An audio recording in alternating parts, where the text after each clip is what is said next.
আইএসওটা ব্যবহার করলে আপনি চুরি করতে যে ব্যবহার করেন যে আইএসও মানছেন কিন্তু কোনো পণ্যের মধ্যে তো দিবেন আপনি লিখে দেবেন না আইএসও তো লোক আছে তারা যদি দেখে আপনার কিসের জরিমানা যাবে কপিরাইট দিয়ে কিন্তু যদি আমি বাংলাদেশের অনুমোদন নেই তাহলে ওই ওই বাংলাদেশ সরকার আমার ওইটা তদারকি করতেছে এইজন্য আইওএস এর লাগানো লাগতেছে না লাগে না বাংলাদেশের যে বাংলাদেশ গ্যাপ যেটা আছে ওইটা মানলেই এখন মনে করেন যে বাংলাদেশি গ্যাপ যেটা আপনি ইচ্ছা করলে ই করতে পারবেন মানতে পারবেন না এর আমরা হচ্ছে কি যে মনে করেন বিএসসিবি মানে সার্টিফাইড বডি এটা হচ্ছে আমরা বিএসসিবি বাংলাদেশ এগ্রিকালচার সার্টিফিকেশন বডি এখন হচ্ছে আমাদের কাছে সার্টিফিকেট দিতে হবে বুঝলেন নিলেই আপনি হচ্ছে এটা গ্যাপের লোগো হচ্ছে গ্যাপের লোগো করতে হবে বুঝতে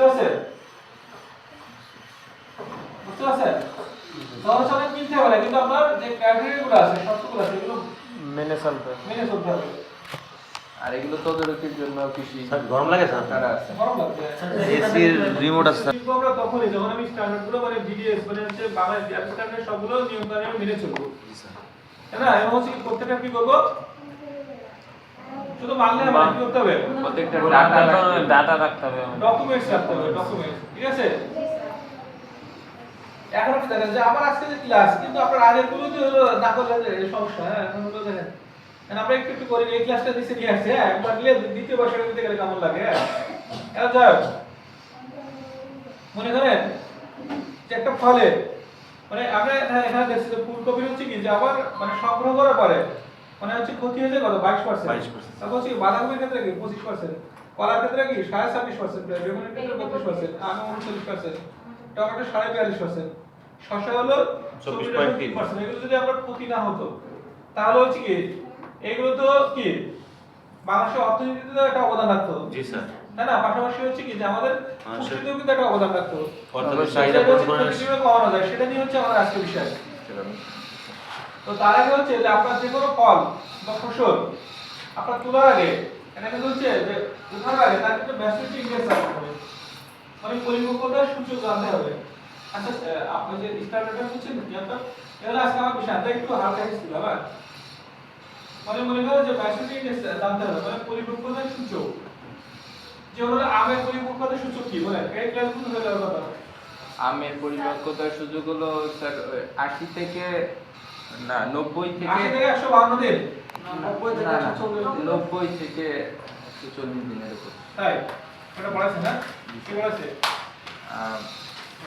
নাম জানি না কিন্তু পড়াইতে হবে আচ্ছা আমি বলি মানে ওটা হলো বললা মানে হচ্ছে 80 দিনে তুলবো কি 90 দিন তো অনেক এটা তাহলে 80 থেকে 152 দিন তো ই করছে তাহলে এপে ঠিক করে দিয়েছে তাহলে আমি একটু দেখি মানে ওটা মূল বিষয় না মূল বিষয় হলো আমি একটু বলি আমের ম্যাচুরিটি ইন্ডেক্স হলো টাপটা স্টেজ স্টেজে দু একটা আম পাখি থেকে নিচে ঝরে পড়বে পেকে দু একটা আম গাছ থেকে খেয়ে ঝরে পড়বে বা দু একটা আম পাখিতে খাওয়া থাকবে উপরে বা হচ্ছে যে আমের উপরে একটা অ্যাবসিসিক লেয়ার মানে আমের হচ্ছে গোটার দিক দিয়ে হচ্ছে একটা অ্যাবসিসিক লেয়ার পড়বে একটা হ্যাঁ মানে হচ্ছে পাউডার লেয়ার পড়বে পাউডার লেয়ার পুরো লেয়ার পড়বে জি স্যার তখন বুঝবে যে আমটা পাইকে বাজার উপযুক্ত যেমন টমেটোর ক্ষেত্রে আমরা কি থেকে শিখবো হালকা লাল কালার আসে মানে সবুজ থাকে মানে ব্রেকার স্টেজ বলে যেটা ব্রেকার স্টেজটা কি এরকম প্রত্যেকটা ফলের ক্ষেত্রে আছে যেমন ওটা নিচের দিকে একটু হালকা গোলাপি হয়ে যাবে বা হালকা লালচে হয়ে যাবে তখন আমি বুঝবো যে টমেটো পরিপক্ক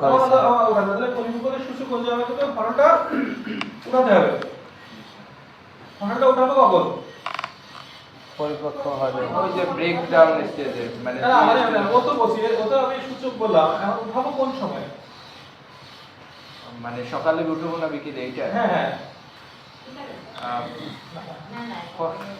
ফসলটা আমরা খুব ভরে উঠাবো মানে হ্যাঁ মানে ফসলে হচ্ছে রোদ এবং হচ্ছে কি তাপমাত্রা বেশি হওয়া যাবে না আলো এবং তাপ বেশি হওয়া যাবে না হলে কি হবে হলে হচ্ছে যে এর ফিজিওলজিক্যাল অ্যাক্টিভিটি স্বাভাবিক থাকবে বিশেষ করে ট্রান্সমিশন এবং রেসপিরেশন ট্রান্সমিশনকে আমরা বুঝি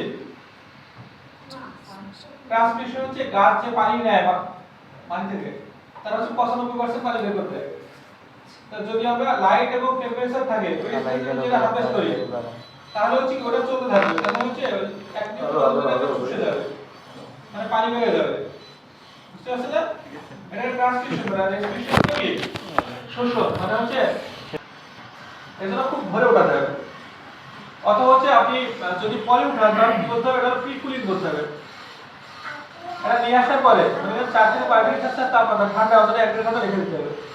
দিলে হচ্ছে কি ওই যে বললাম না ট্রান্সমিশন এবং রেসপিরেশন দুটো হচ্ছে ঘুমায় পড়বে আস্তে আস্তে। তখন সেলফ লাইফ বেড়ে যাবে, মানে জীবন কাল হচ্ছে বেড়ে যাবে। বুঝতে পারছেন? সব কি বোঝা যাচ্ছে? হ্যাঁ বোঝা যাচ্ছে তাই না?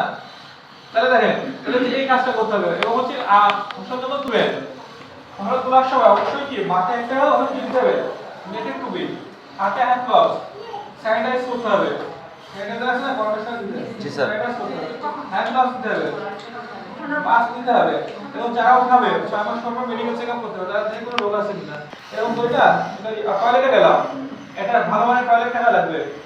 টয়লেটের ভিতরে কি হাত ধোয়ার জন্য হ্যান্ড ওয়াশ বা সাবান থাকা লাগবে। টয়লেটে গেলে যে টয়লেট করে এসে হাত ধুলেন না ভালো করে, আপনি আবার কাজ করবেন, আপনার হাতের মধ্যে কন্টামিনেশন হতে পারে। ঠিক আছে? আবার হচ্ছে কি যে ফসলটা পাড়ার সময় মনে করেন যে পরিবেশ স্বাস্থ্য 6 মাস পর চেকআপ করতে হবে আর এই কাজে খেয়াল রাখবেন। পাড়ার সময় হচ্ছে কি সরাসরি মাটিতে ফেলা যাবে না। ক্যারেটের মতো ক্যারেট সরাসরি মাটিতে রাখা যাবে না, ক্যারেট জীবন মুক্ত করতে হবে। ক্যারেটটা হচ্ছে নিচে একটা পলিথিন দিতে হবে, ওখানে অ্যাটাচ করতে হবে এবং যারা এই কাজটা করবে হাতে গ্লাভস, মাস্ক এবং হচ্ছে কি মাথায় টুপি এটা। বুঝতে পারছেন? মানে এই কাজগুলো করতে হবে। আপনি পারবেন পারা হচ্ছে যে এই যে তারপর হচ্ছে আমার জন্য ফসল আপনি হারভেস্ট করবেন। পারা করতে যে কাজগুলো সেগুলো হলো এই যে আমরা দেখি ঠান্ডা লাগে। হ্যাঁ, আমাদের সংরক্ষণ ক্ষতি কমানোর জন্য আমার হচ্ছে কতগুলো বিষয় হচ্ছে আমার খেয়াল রাখতে হবে। এটা হলো কি যে কৃষি পণ্যের প্রকার অর্থাৎ ফল সবজির ধরন। ঠিক আছে? কৃষি পণ্যের প্রকার বা ফল সবজির ধরন। কিছু কিছু সবজি আছে অনেকদিন রাখা যায়, কিছু কিছু আছে হলো কি যে কম দিন রাখা যায়, সেটা পচনশীল কিনা কোনটা কেমন সেটার উপর নির্ভর করে। আর হচ্ছে কি যে গুলাম জাতকরণ প্রয়োজন আছে কিনা আছে স্যার। মানে আমাদের দেশে কিন্তু না, আমাদের দেশে কিন্তু মার্কেট অ্যানালাইসিস করি না আমরা। জি স্যার। মানে কখন কোনটা দরকার সিজন অনুযায়ী হ্যাঁ চাষ করি। সিজন অনুযায়ী যারা আসলে দাম বেশি হলে পরের বছর অনেক বেশি করে। হ্যাঁ। তাই না? তাহলে হচ্ছে যে আমাদের কাছে গুলাম পরের বছর জাতকরণ লস সেটাও গুলাম জাতকরণের জায়গা নাই। ঠিক আছে? তারপর হচ্ছে কি যে আমরা উৎপাদন এলাকা থেকে হচ্ছে কি যে মার্কেট দূরত্ব কত যদি বেশি দূরত্ব হয় তাহলে আমাকে বেশি ভালো করে প্রসেস করতে হবে যাতে পদে ক্ষতি না হয়। এই সকল বিষয়গুলো দেখেন আমাদের হচ্ছে ফসল উৎপাদনের পর আপনার যে কাজ করতে আমাদের যে ক্লাসটা সেটা একটু বলি, আগে বলে এমনি বলছি। আর আমি তো ক্যাপের লোক, হ্যাঁ আমরা হলো ফার্মার সার্ভিস সেন্টার বা ফার্মার সেন্টার বা হচ্ছে আমরা কমিউনিটি কালেকশন আর মার্কেটিং সেন্টার বা প্যাকিং হাউস, মানে ওখানে যেখানে নিয়ে আসি কত নিয়ে আসার আমরা কি বলছি তুই কুলিং কথা বলছি না, ঠান্ডা কথা বলছি না। ঠান্ডা করলে কি সেল পায় বারো, মানে ট্রান্সমিশন ও রেসপিরেশন বন্ধ হয়ে যাবে, ধোয়া যাবে। তারপর হচ্ছে কি যে আপনার যে কাজটা করতে হবে, প্রথম যে কাজটা একটু মনোযোগ দিয়ে শুনেন, প্রথম যে কাজটা নিয়ে আসার পর হচ্ছে একটা ওর থেকে নমুনা নিয়ে এটা হলো ল্যাবে টেস্টে পাঠাতে হবে। ঠিক আছে?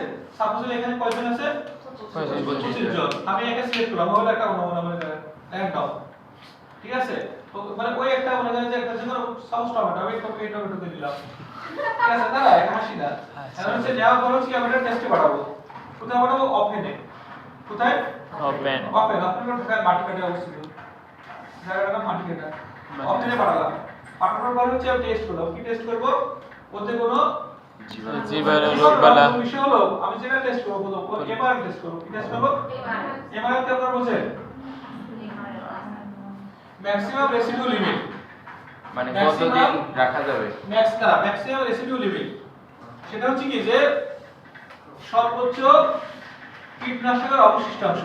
আপনি ফসলটা যখন মাঠে করেছেন তখন কীটনাশক দিয়েছেন না, ওতে হচ্ছে যে যা দিয়েছিলেন উঠানোর সময় ওতে কি পরিমাণ আছে সেটা আমার জন্য নিরাপদ কিনা বা মানুষের জন্য নিরাপদ।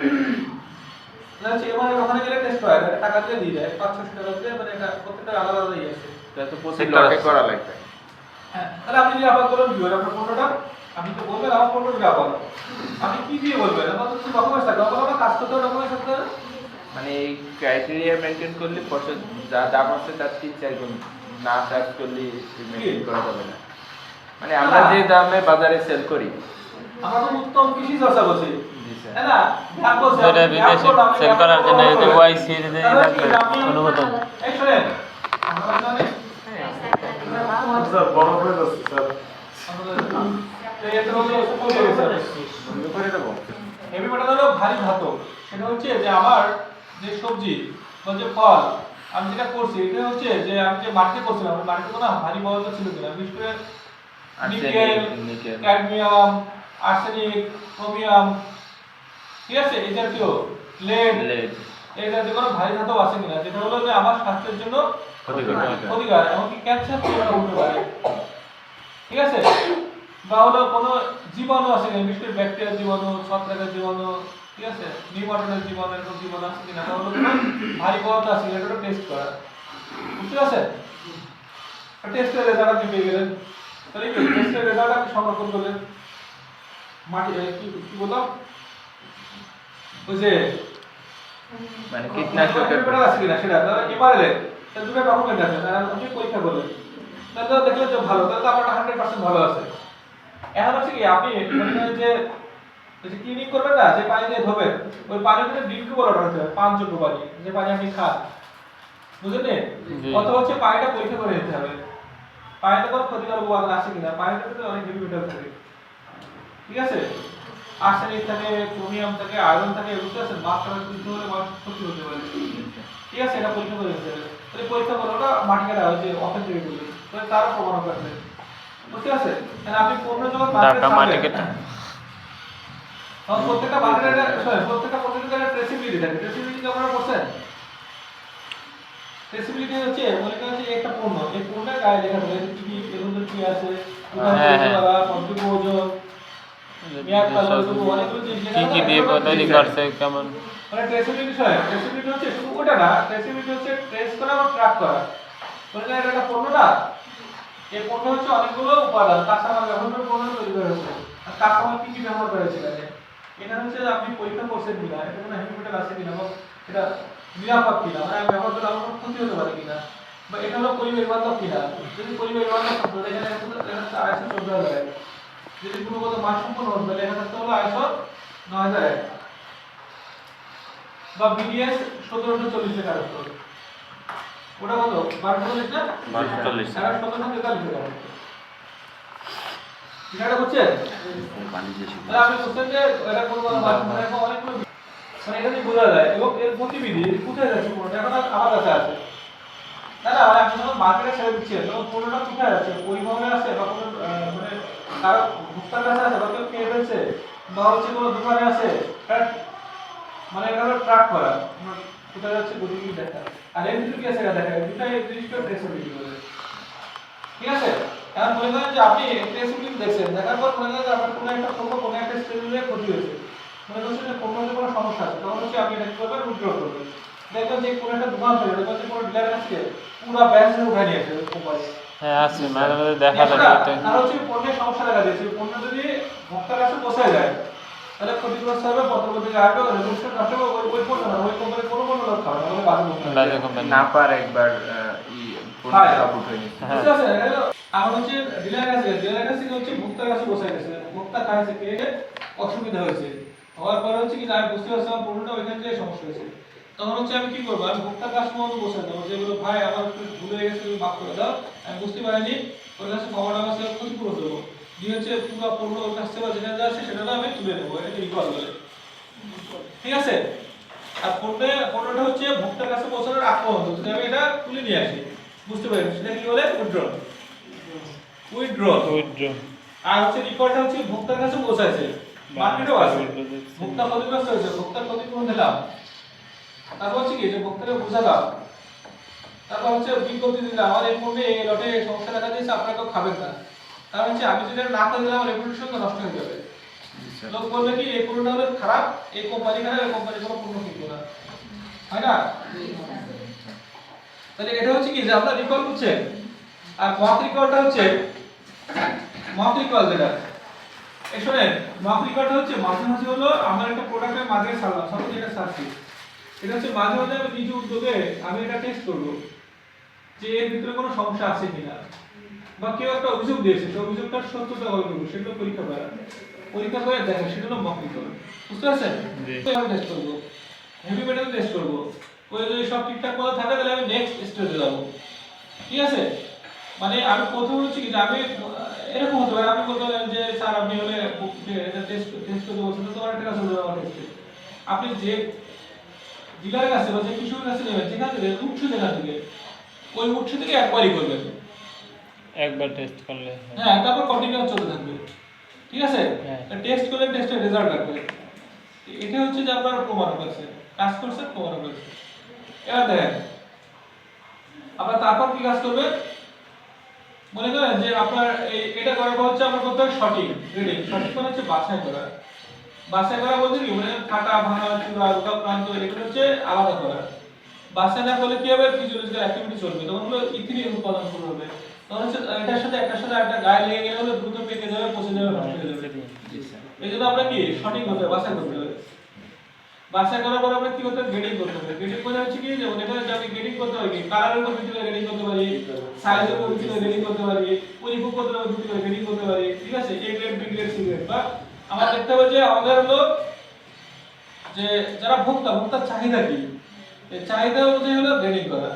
বুঝতে পারছেন? তাহলে হচ্ছে দেখেন আপনি যদি সঠিক বলে কিন্তু ভ্যালু এডিশন হচ্ছে, ভ্যালু এডিশন বোঝায় মূল্য সংযোজন এবং হলো ভ্যালু এবং ভ্যালু এডিশন। এটা কি আপনারা শিখছেন? ভ্যালু হচ্ছে এই সম্পর্কে ধারণা আছে মানে তো স্যার। এই ভ্যালু চেইন বলতে হলো মানে গ্রেডিং অনুযায়ী দাম নির্ধারণ করা, যে আমি প্রথমে এ গ্রেডেরটা রাখলাম, এটা 50 টাকা বেচলাম, বি গ্রেড 30 টাকায় বেচলাম, তার চেয়ে খারাপ যেটা ওটা 20 টাকা। ভ্যালু সেলের কিছুটা অংশ সে কভার করছে। ভ্যালু সেলটা হচ্ছে মনে করেন যে আপনার ফসল উৎপাদন থেকে শুরু করে মনে করেন যে আপনার সার কীটনাশক তারপর থেকে শুরু করে ফসল উৎপাদন, ফসলের সংগ্রহ ব্যবস্থাপনা, তারপর হচ্ছে যে বাজারজাতকরণ। ঠিক আছে? এই সবগুলো যে কাজ, এই কাজগুলোকে একত্রে হলো ভ্যালু চেইন। বলে। আর ভ্যালু এডিশন হচ্ছে কি যে আপনি প্রত্যেকটা কাজে একটু একটু করে হলো তার যে দাম ছিল দামটা একটু বাড়া দিচ্ছেন। এই কাজটা করে দামটা একটু বাড়বে। মনে করেন যে আপনি সঠিক করছেন, মনে করেন যে আপনি যদি সুষম সার ব্যবহার করেন তাহলে প্রোডাক্টটা দেখতে একটু সুন্দর হবে। বুঝলেন? আপনি যদি কীটনাশক কম দেন তাহলে হচ্ছে কি যে এবার পরীক্ষায় পাস করে যাবেন। তাহলে কি তখন হচ্ছে কি আপনি যখন দেওয়া বলেন তখন ভ্যালুটা অ্যাড হবে না। যখন একটু সার সুষম সার দেন, যেরকম ধরনের সার দিলেন তাহলে হচ্ছে কি তাহলে জিনিসটা খুব সুন্দর হয়েছে, মানে দৃশ্যধারী হয়েছে। তাহলে কি ওর একটু ভ্যালু বেড়ে গেল না? তারা তুলে নিয়ে আসলেন, তুলে নিয়ে আসার পর আপনি প্রিকুলিং করলেন, প্রিকুলিং করলে মনে করেন যে সেলটা বেড়ে গেল, মানে ধরে নিয়ে যে বিল্ডিং থাকছে তাহলে কি ওর মূল্য একটু বেড়ে গেল না? অবশ্যই। আবার হচ্ছে কি যে মনে করেন আপনি সঠিক করলেন, সঠিক করে হচ্ছে ভাঙাচোরা ফাটাগুলো আলাদা করলেন, তাহলে মূল্য আর একটু বাড়লো না? তার মনে করেন গ্রেডিং করলেন, যে মনে করেন যে কালার এই কালারটা সবচেয়ে লোক পছন্দ করে বেশি, এই কালারটা এক কেজি করলেন, বা এই সাইজের পছন্দ করছে এই সাইজটা এক কেজি করলেন। বুঝতে পারছেন? এরকম হয় না? যখন গ্রেডিং করলেন তাহলে হচ্ছে কি যে আপনার মূল্য তার বেড়ে গেল। মানে প্রত্যেকটা স্টেজে যে আপনার ভ্যালু চেইন হচ্ছে শুরু থেকে শেষ পর্যন্ত ভোক্তার কাজ পর্যন্ত পৌঁছানো, মার্কেট চ্যানেল যেটা। বুঝতে পারছেন? আর এই প্রত্যেকটা স্টেজে একটু একটু কাজ করলে হবে কি ভ্যালু অ্যাড হয়। এটা হলো ভ্যালু এডিশন। বুঝতে পারছেন? কথা বুঝতে পারছেন না? জি, এগুলো আমার ক্লাস না, তারপরে এগুলো আগের ক্লাসের সাথে লিংক করে আমি একটু বলছি। হ্যাঁ, এখন হচ্ছে কি যে আমি তাহলে কি প্রথম মনে করেন আমি সঠিক বললাম, সঠিক কথা বলছি বাছাই করা, জি। ফাটা ভাঙা ছিল এগুলো আলাদা করবো কোনো জন্য আমরা যে করলে মার্কেট ভ্যালুটা বাড়বে। হচ্ছে কি আরেকটা বিষয় সেটা হচ্ছে যে ভাঙাচোরা ভাঙাটা হচ্ছে কি ইথিলিন উৎপাদন হবে, ফলে হচ্ছে যে দ্রুত পেকে যাবে, পচে যাবে, নষ্ট হয়ে যাবে, সেটটা বাড়ানোর জন্য। বুঝা যাচ্ছে? জি স্যার। তারপর হচ্ছে কি যে আমরা এই যে সঠিক করলাম, গ্রেডিং করলাম, গ্রেডিং করার পর হচ্ছে আমরা ক্লিনিং করব। ক্লিনিং করতে গেলে আমরা যে পানি দিয়ে ধুবো, এই পানি অবশ্যই কি কি পানি হচ্ছে ড্রিঙ্ক ওয়াটারটা, যে পানি আমি পান করি এটা প্রথম হচ্ছে পানিটা পরীক্ষা করতে হবে, অফেন থেকে পরীক্ষা করতে হবে। তাহলে এই যে আপনি যেটা করছেন এরও কিন্তু প্রমাণ রাখতে হবে যে আপনি এটা দিয়ে করছেন। আমরা অনেক সময় কি যে দেখবেন যে লেবুর শরবত খাই বাইরে, প্রচুর লেবুর শরবত, খুব সুন্দর পানি, স্যার এটা খুব ভালো পানি, এটা হলো কি এই পানিটা হচ্ছে যে ফিল্টার করা পানি, বা এই যে ইসে থেকে দিচ্ছি যে বোতল থেকে, কিন্তু হ্যাঁ সব 99% বিশুদ্ধ, কিন্তু সমস্যা ছিল যে বরফটা ব্যবহার করছে, ওই বরফের পানি কোথা থেকে নিয়ে আসছে? বুঝলি? হ্যাঁ, এটাই তো বরফের কারখানা আছে। ওই পানি তো পরীক্ষা করা না, মানে ওটা তো সমস্যা আছে, এইখান থেকে কন্টামিনেশন হচ্ছে, হ্যাঁ। সেটা বুঝছেন? জি স্যার। তাহলে হচ্ছে কি যে আপনার ওই যে পানি দিয়ে ধুবো, ওই পানিটা অবশ্যই হলো এগুলো আমি বলছি, এগুলো বলেছি পরিষ্কার ওয়াশ ক্লিন, এটাও বলছি আমরা। এখন দেখেন আমরা হচ্ছে একটু কিছু আমি একটা ইস্যু থেকে দেখি একটু